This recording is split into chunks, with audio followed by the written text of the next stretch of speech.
Totes tenen un rerefons molt interessant, l'explicació és una tontería, después cadascú que l'agafi. Las canciones son muy interesantes, ahora me estoy contradiciendo, he dicho que no traduciría, pero es que me sale mal.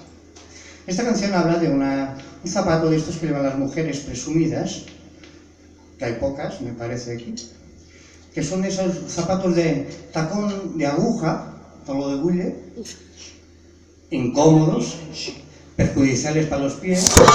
¿Ves? Ella a veces los lleva, se ha sentido aludida i la que... No. Bueno, parla d'això, d'una sabata d'aquestes que són xulíssimes i tal, que es posen un cop l'any. Joder. Bueno, ja... Vinga, agulla i cristalls es diu. Agulla i cristalls.